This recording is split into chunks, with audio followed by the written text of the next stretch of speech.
हाँ, hello friend, welcome to study 18 YouTube channel. दोस्तों, आज हम इस वीडियो में इंडियन इकोनॉमी के विषय में पढ़ेंगे।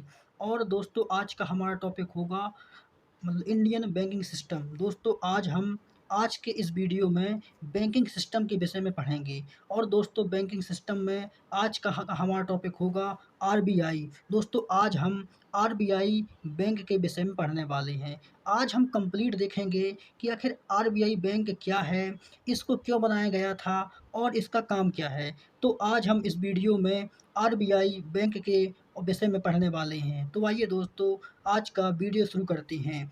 तो अगर हम बात करें दोस्तों आरबीआई बैंक की, तो इसको दोस्तों भारतीय रिजर्व बैंक ऑफ इंडिया या इसको भारत का केंद्रीय बैंक कहा जाता है। और अगर हम दोस्तों बात करें आरबीआई की, तो दोस्तों आरबीआई का जो मुख्य कार्य होता है वो होता है दोस्तों मौद्रिक नीति का निर्माण करना और बैंकों को नियंत्रित करना। पूरे दोस्तों आरबीआई बैंक का केवल दो ही काम होते हैं। इसका दोस्तों पहला काम होता है मौद्रिक नीति, मतलब दोस्तों होता है मॉनेटरी पॉलिसी का निर्माण करना और बैंकों को नियंत्रित करना। तो जो भी मौद्रिक नीति होती है, जो भी दोस्तों मॉनेटरी पॉलिसी होती है, उसको बनाता है आरबीआई। और जितने भी भारत में व्यापारिक बैंक हैं, तो उन सबको दोस्तों कंट्रोल करता है कौन? आरबीआई। तो केवल आरबीआई के दो ही कार्य होते हैं। इसके बाद दोस्तों अगर हम बात करें तो जो मौद्रिक नीति है, तो दोस्तों मौद्रिक नीति का जो मेन काम होता है वो होता है दोस्तों महंगाई को कंट्रोल करना और नोटों को छापना। क्या है दोस्तों, जो बैंक के द्वारा मौद्रिक नीति बनाई जाती है, तो दोस्तों उसके माध्यम से क्या होता है, महंगाई को कंट्रोल करते हैं और नोटों को छापते हैं। दोस्तों हमारे देश में नोटों को केवल 15 भाषाओं में छापा जाता है। इसके बाद अगर हम बात करें कि आरबीआई किस प्रकार से बैंकों को नियंत्रित करता है, तो दोस्तों ये बैंकों की ब्याज दरों को निर्धारित करता है और बैंकों का लेन-देन करता है। तो यह दोस्तों बैंकों की जो ब्याज दरें हैं, उनका और निर्धारित करता है कि आखिर बैंकों को किस रेट पर ब्याज देना है और किस रेट पर लेना है। तो इन सब का जो निर्णय है वो आरबीआई के माध्यम से किया जाता है। इसके बाद हम दोस्तों देखते हैं आरबीआई की स्थापना कि आखिर दोस्तों आरबीआई की स्थापना कैसे होती है, इसके विषय में हम बात करते हैं। तो मतलब इसमें से अगर बात करें तो 1926 में क्या होता है, तो दोस्तों 1926 में हिल्टन यंग कमीशन आता है और इसी की सिफारिश पर। और दोस्तों 1931 में भारतीय केंद्रीय बैंक जांच समिति। तो 1926 का हिल्टन यंग और कमीशन और 1931 की भारतीय केंद्रीय बैंक जांच जांच समिति, तो इन दोनों की सिफारिश पर क्या होता है, तो दोस्तों इन दोनों की सिफारिश पर आरबीआई बैंक का और गठन होता है। तो जैसे ही 1926 में क्या आता है, हिल्टन यंग और कमीशन आता है और 1931 में भारतीय केंद्रीय बैंक जांच समिति आती है। तो जब इन दोनों की सिफारिश पर और 1934 में क्या होता है, तो इन दोनों की सिफारिश पर 1934 में एक अधिनियम पारित होता है। तो ये दोस्तों वही समय है। तो 1934 की बात करें तो उस समय अपने देश में अंग्रेज़ों का रूल लागू था। ये उन्हीं के समय की बात है जब आरबीआई बैंक का गठन किया जाता है। तो इसके बाद जैसे ही और 1926 में एक अधिनियम आता है, तो इसी अधिनियम के तहत आरबीआई बैंक को बनाया जाता है। और जैसे ही 1934 का अधिनियम आता है, तो इसके तहत दोस्तों 1 अप्रैल 1935 को आरबीआई की स्थापना कर दी जाती है। और जैसे ही इसकी स्थापना 1935 में होती है, तो पहले यह एक निजी बैंक था। कौन था? तो दोस्तों पहले यह एक निजी बैंक था और इसका दोस्तों 1949 में राष्ट्रीयकरण कर दिया जाता है। तो जैसे ही 1934 का अधिनियम आता है, तो उसके तहत जैसे ही अधिनियम आता है, तो 1 अप्रैल 1935 को आरबीआई बैंक की स्थापना होती है। और जब मतलब बैंक की स्थापना होती है, तो उस समय यह केवल एक निजी बैंक, प्राइवेट बैंक के रूप में स्थापित होता है और इसका जो राष्ट्रीयकरण होता है, वो 1949 में होता है। तो आज जो हमारे सामने बैंक दिख रहा है, वो दोस्तों उसका जो राष्ट्रीयकरण हुआ था, वो 1949 में हुआ था। इसके बाद हम दोस्तों आगे बात करते हैं। तो इसके बाद दोस्तों बात करते हैं कि आरबीआई बैंक का मुख्यालय कहाँ है। तो आरबीआई बैंक का मुख्यालय मुंबई में है। और इसके दोस्तों 4 ज़ोनल का और कार्यालय भी हैं। कितने? तो 4 ज़ोनल कार्यालय भी हैं। इसका जो दोस्तों पहला कार्यालय है वो नई दिल्ली में है, कोलकाता में है, चेन्नई में है और मुंबई में है। तो इसका जो मेन हेडक्वार्टर है वो आपको मिलेगा मुंबई में, और उसके अलावा इसके 4 ज़ोनल कार्यालय भी हैं, वो क्रमशः नई दिल्ली, कोलकाता, चेन्नई और मुंबई में हैं। इसके बाद दोस्तों हम बात करते हैं आरबीआई की संरचना की, कि आखिर जो आज आपके सामने आरबीआई बैंक है, उसका स्ट्रक्चर क्या है? इसकी बात करते हैं कि आखिर वह किस प्रकार से काम करता है और वह किस प्रकार से बना हुआ है। तो अगर हम दोस्तों आरबीआई बैंक की संरचना की बात करें तो इसमें दोस्तों 2 प्रकार के मेंबर काम करती हैं। इसमें 2 प्रकार की कमेटी काम करती हैं। इसमें दोस्तों जो जो पहली कमेटी है उसका नाम है आधिकारिक निर्देशक। इनको दोस्तों बोलते हैं ऑफ़िशियली डायरेक्टर, और जो दूसरे प्रकार की कमेटी है इसका नाम है गैर आधिकारिक और निदेशक, और दोस्तों इसको बोलते हैं नॉन ऑफ़िशियल डायरेक्टर। तो ये 2 प्रकार की कमेटी काम करती है। इस 2 प्रकार की कमेटी से ही पूरे आरबीआई बैंक को बनाया गया है। अगर हम इसमें बात करें और आधिकारिक और निर्देशक में मतलब ऑफ़िशियल डायरेक्टर में, तो इसमें आरबीआई बैंक के जो गवर्नर होते हैं, इसमें भी स्वयं आते हैं। तो एक गवर्नर और इसके अलावा 4 डिप्टी गवर्नर। तो एक गवर्नर और 4 डिप्टी गवर्नर से मिल कर के बनती है कौन-सी? आधिकारिक निर्देशक समिति। इसके बाद इसमें जो दूसरी कमेटी काम करती है, उसमें दोस्तों 4 मेंबर होते हैं ज़ोनल कार्यालय की। जो अभी हमने बताया था दोस्तों, जो इसके 4 ज़ोनल कार्यालय होते हैं, तो प्रत्येक ज़ोनल कार्यालय से 4 मेंबर आते हैं। जो 2 मेंबर होते हैं, वो 2 मेंबर वित्त मंत्रालय के होते हैं। जो भी भारत सरकार का वित्त मंत्रालय है, तो दोस्तों भारत सरकार के वित्त मंत्रालय से 2 मेंबर आते हैं। इसके अलावा जो यहाँ पर दोस्तों हैं, वो 10 मेंबर कहाँ से आते हैं? ये भारत सरकार के विभिन्न मंत्रालयों से आते हैं। तो इस प्रकार से पूरे आरबीआई बैंक का गठन किया गया है। अभी हमने देखा कि यहाँ पर 1 गवर्नर और 4 डिप्टी गवर्नर, और यहाँ पर दोस्तों 4 मेंबर ज़ोनल कार्यालय के, और 2 मेंबर वित्त मंत्रालय के, और 10 मेंबर जो भी भारत सरकार के विभिन्न मंत्रालय हैं, तो वहाँ से ये पूरे 10 मेंबर आते हैं। तो इस प्रकार से आरबीआई बैंक का एक पूरा नमूना तैयार किया गया है। और इसके अलावा दोस्तों इसकी जो 27 क्षेत्रीय कार्यालय हैं, है ना? आरबीआई बैंक के कितने क्षेत्रीय कार्यालय हैं? तो आज वर्तमान में आरबीआई बैंक के 27 क्षेत्रीय कार्यालय हैं, और इसके 4 उप कार्यालय हैं। कितने? तो इसके 4 जो हैं वो उप कार्यालय हैं। इसके बाद हम दोस्तों बात करते हैं मीटिंग की, कि आखिर आरबीआई बैंक की मीटिंग और कितने वर्ष में कितनी बार होती है? तो इसकी अगर मीटिंग की बात करें तो आरबीआई में 1 वर्ष में 6 बैठकें होती हैं, और प्रत्येक बैठक दोस्तों तिमाही में 1 बैठक होती है। मतलब आरबीआई बैंक की 1 वर्ष में 6 बैठकें होती हैं, और जो इसकी प्रत्येक बैठक होती है वो 3 महीने में होती है। और अगर हम दोस्तों बात करें आज की, कि आज आखिर आरबीआई बैंक की संरचना क्या है? आज इसमें कौन-कौन से मेंबर, डिप्टी मेंबर कार्य कर रहे हैं, इसकी बात करें तो दोस्तों अगर हम बात करें वर्तमान संरचना की, तो आज इसके दोस्तों शक्तिकांत दास इसके अध्यक्ष हैं, और उनके अलावा 4 जो मेंबर हैं वो डिप्टी अध्यक्ष बनाए गए हैं। तो कौन से हैं दोस्तों? M K Jain, M D Patra, M R Rao और टी रविशंकर।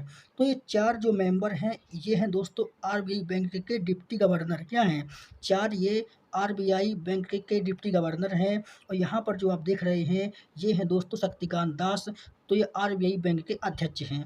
तो इस प्रकार से आरबीआई बैंक को बनाया गया है। यहाँ पर ये दोस्तों क्या गवर्नर हैं, और गवर्नर के अलावा 4 डिप्टी गवर्नर हैं। तो मेन पार्ट दोस्तों आरबीआई बैंक का यहीं पर है, जो हमने यहाँ पर आपको बताया है, मेन पार्ट यही काम करता है। ये केवल दोस्तों आधिकारिक और नॉन ऑफिशियल तरीके से कार्य करती हैं। मेन जो दोस्तों निर्णय लेता है, नीति बनाता है, और वहाँ के जो कानून प्रक्रिया में भाग लेती हैं, वो यही लेती हैं। ये केवल यहाँ पर दोस्तों आधिकारिक भूमिका निभाती हैं। इसके बाद हम दोस्तों बात करते हैं इसकी नियुक्ति की, कि आखिर आरबीआई बैंक में जो भी अधिकारी, जो भी गवर्नर कार्य कर रहे हैं, वो कितने वर्ष का होता है? तो 3 साल या 65 साल, अगर मतलब कि 3 साल का होता है, और इसकी जो उम्र होती है और रिटायर होने की, वो कितनी होती है? 65 साल होती है।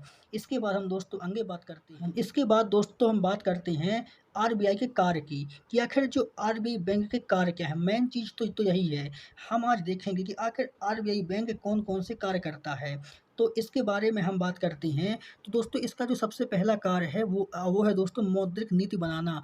बहुत ही महत्वपूर्ण कार्य होता है बैंक का ये आरबीआई बैंक का बहुत ही महत्वपूर्ण कार्य कौन-सा है? मौद्रिक नीति बनाना। तो दोस्तों आरबीआई जो बैंक है वो मौद्रिक नीति बनाता है। अब ये मौद्रिक नीति में करता क्या है? तो दोस्तों इसका पहला काम होता है महँगाई को कंट्रोल करना। अगर देश में अधिक मात्रा में महँगाई बढ़ गई है, तो ये दोस्तों आरबीआई का एक कार्य होता है कि आरबीआई मौद्रिक नीति में परिवर्तन करके देश में जो महँगाई है, उसको कम कर सकता है। इसके बाद दोस्तों यह ब्याज ब्याज दरों का निर्धारण करता है।